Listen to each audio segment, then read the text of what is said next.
Welcome back to the Deep Dive. So today we're doing something a little different. Usually we're looking at optimization, how to do more, think faster, be more productive. Right, usual stuff.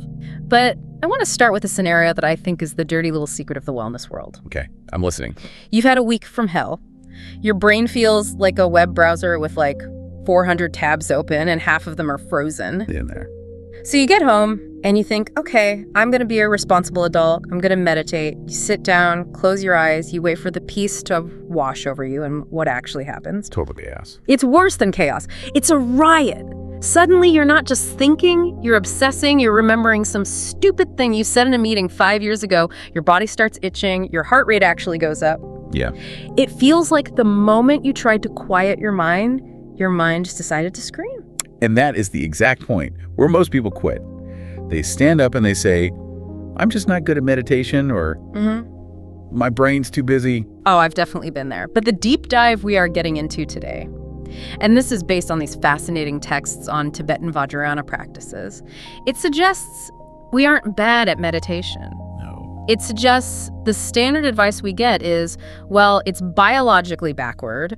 We're trying to use willpower to stop a physiological process. It's the equivalent of standing in the surf and trying to hold back the tide with your bare hands. The source material for this is so compelling because it stops treating focus as a mental skill. And starts treating it as what? As a biological byproduct. Okay, so this is where we have to address the elephant in the room, or I guess the horse in the room.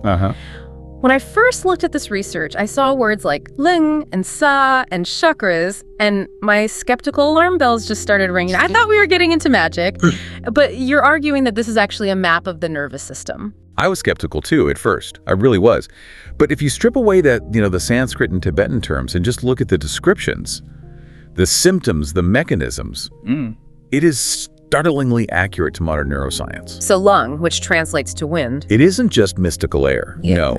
It maps almost perfectly to the autonomic nervous system. Yeah. To the movement of electrochemical signals in your body. So when the texts say wind, we should be thinking energy or nervous system arousal. Exactly. Yeah. And that brings us to the core analogy, which I think completely solves that meditation nightmare we started with. The horse and the rider. The horse and the rider. Walk us through this because, usually we think we're just one thing, me. Right. Well, this Tibetan framework, it splits you into two parts. The rider is your mind, your conscious thoughts, your focus, your intention to meditate. Okay. But that rider is sitting on top of a horse. And the horse is the wind, your energy, your breath, your nervous system state. So the rider is the CEO trying to give orders. Yeah. And the horse is the actual machinery running the company. And here's the problem. In our culture, when we can't focus, we yell at the rider.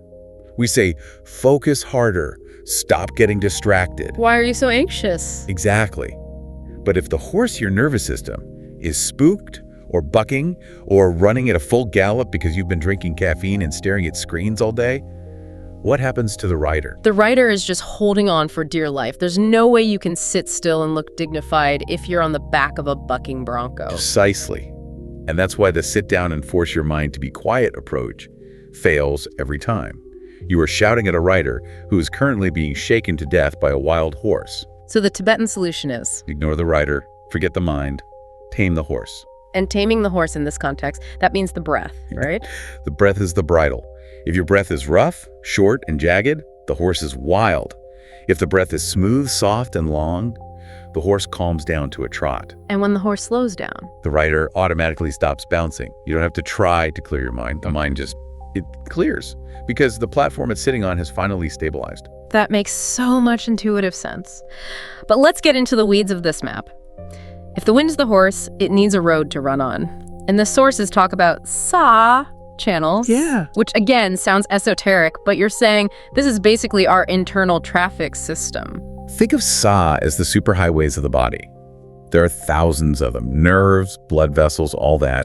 But for emotional regulation, the texts say we only really need to worry about 3 main lanes running up the spine. The left, the right, and the center. That's it. Okay, let's visualize this. I'm imagining a 3-lane highway. What happens if my horse is stuck in the left lane? Okay, so the left channel is traditionally described as white, and it's associated with cold energy. If your internal traffic is stuck here, you're not manic, you're Heavy. Heavy. This is the lane of desire, memory, and the past. So this is that Sunday night feeling, where you're just scrolling through old photos, feeling nostalgic, maybe a little bit depressive. Exactly. It's sticky, you're attached to things, you're ruminating on what happened yesterday, you can't move forward because your energy is frozen in what was. Okay, that's a left. What about the right lane? I think I have a feeling I know this one. The right channel is red. It's a solar channel. Heat, anger, action, pushing. Ah, the grind. The grind set, but yeah, specifically the toxic side of it. When your wind is trapped in the right lane, you physically cannot sit still. You feel irritable. Every email feels like an attack. You're just projecting into the future, worrying about the next 10 things you have to do. That's it. And I think most of us just oscillate between those two. We spend the workday in the right lane, frantic, hot, angry, and then we crash into the left lane at night. Scrolling, numb, stuck in the past. That is exactly the diagnosis. Most of us are careening between the guardrails, just slamming from the left to the right, and the goal of these practices is to open up the center lane. The central channel. The blue channel. This is the lane of wisdom, stillness. When the wind flows here, the texts say duality dissolves. But in practical terms, it just means you're fully present. You're not dragging the past from the left or fearing the future from the right. Exactly. The horse is just moving straight ahead, calm and steady. But getting into that center lane isn't just about deciding to be there, right? The sources say this lane is usually blocked by knots. Right. And this is where the biology gets really interesting. We have to talk about the chakras. And I know listeners hear chakras and they think of, rainbow stickers on a yoga mat. I certainly do. It feels like we're leaving science behind here. But in Tibetan medicine, or Soa Rigpa, chakras aren't mystical orbs, they're korlo, which literally means wheels or junctions. Junctions of what? Where nerves and blood vessels converge. They're functional command centers for the body's hardware. And if you have a knot in one of these centers, it creates a very specific physiological dysfunction. So let's run a diagnostic then. If we scan the body from the bottom up, what are we looking for? We start at the bottom, the secret or base chakra. This governs elimination, stability. And if the wind is messed up here, what does that feel like? Insecurity. But not just I feel shy. We're talking primal biological insecurity, baseless fear, paranoia, and a big one, insomnia. If the wind isn't grounded at the base, you physically cannot settle down to sleep. You feel like you're being hunted. Okay, moving up. The navel chakra. This is the engine room. It's associated with digestive fire. And modern science tells us the gut produces about 95% of our serotonin. It houses a massive part of our nervous system. So the Tibetan view. If this navel center is blocked or cold, you lose your willpower. Wait, willpower is in the stomach. Well, think about it. When you're hangry or bloated or lethargic, do you have the drive to get things done? No. You have brain fog. Right. The texts say, if the wind is stagnant here, you experience chronic fatigue, a complete lack of motivation. You can't mindset your way out of a broken gut. That actually tracks. If I eat a massive heavy lunch, my willpower for the afternoon is basically zero. Okay, next up, the heart. The home of the mind. And this is a really distinct difference from the West. We think the mind is in the brain. They say the king of the mind sits in the heart chakra. So what happens when the wind goes wild in the heart? You get the classic symptoms of an anxiety attack. Heart palpitations, breathlessness. Oh, wow. But also extreme emotional volatility. You're laughing one minute, crying the next.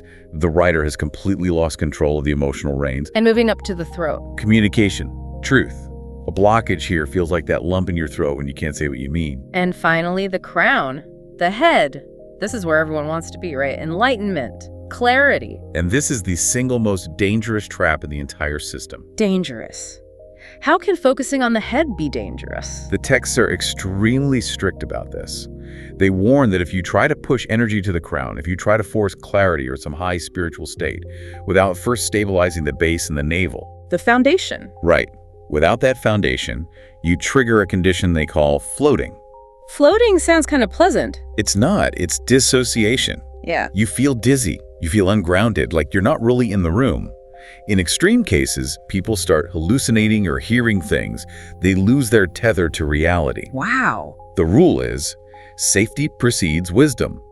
You cannot build the penthouse if the foundation is cracked. This sounds a lot like what happens to people who go on these intensive meditation retreats without any preparation, and they end up having a breakdown. Exactly that. They are forcing the wind into the head when the body is just screaming for safety. This brings us to a specific condition the sources describe. They call it wind disorder, or Schraglung. And reading the symptoms, I felt like I was reading a description of modern life. It's uncanny. If you translate Schraglung, it basically describes a dysregulated nervous system. Let's list the symptoms so listeners can kind of check themselves. Okay, racing thoughts that loop and won't stop. A feeling of internal panting, like even if you're sitting still, your insides feel out of breath. Yes. Sensitivity to noise, Yes. mood swings, waking up exhausted. I think you just diagnosed half the workforce. But here's the kicker that surprised me. The causes, obviously stress, lack of sleep, fine. But the source mentioned one cause that seems paradoxical: meditation. Yes, straining to meditate. That completely flips the script. We're told meditation is the cure for stress. You're saying it can be the cause. It can be. If you have a wind disorder, if your system is already frantic and dry and you sit down and forcefully try to pin your mind to a single point, you're just increasing the internal pressure. So you're putting a lid on a boiling pot? A tight lid on a boiling pot without turning down the heat. The pot is going to explode. The sources say this kind of rough meditation actually aggravates the wind. It makes you more anxious, not less. So if we're in that state racing, heart panting, exhausted, the worst thing we can do is sit in silence and try to focus. Correct. The prescription for wind disorder isn't more discipline, it's more nourishment. Nourishment. The texts recommend warm, oily foods, soups, bone broth, warm milk. They recommend heavy blankets, rest. And specifically, not trying to meditate, but just trying to breathe soft. Breathe soft. Okay, this brings us to the traps. The source material outlines 5 ways we mess this all up, and the first one is about the breath. Trap number 1, the deep breath myth. This is my biggest pet peeve. Yeah. You tell someone to take a deep breath, and what do? They go. Sharp, loud inhale sound. Yes. They suck air in, shoulders go up to their ears, chest puffs out. I do that. It feels like I'm getting more oxygen. You're getting air, but you're signaling danger. That sharp upper chest inhale engages the sympathetic nervous system, fight or flight. You are literally telling your body, prepare to run. So we're trying to relax, but we're breathing like we're about to fight a bear. Exactly. The Tibetan instruction is for the breath to be soft and silent. The image they use is if you held a piece of wool in front of your nose, your exhale shouldn't even move it. Wow, that's subtle. It has to be. That signals safety to the primitive brain.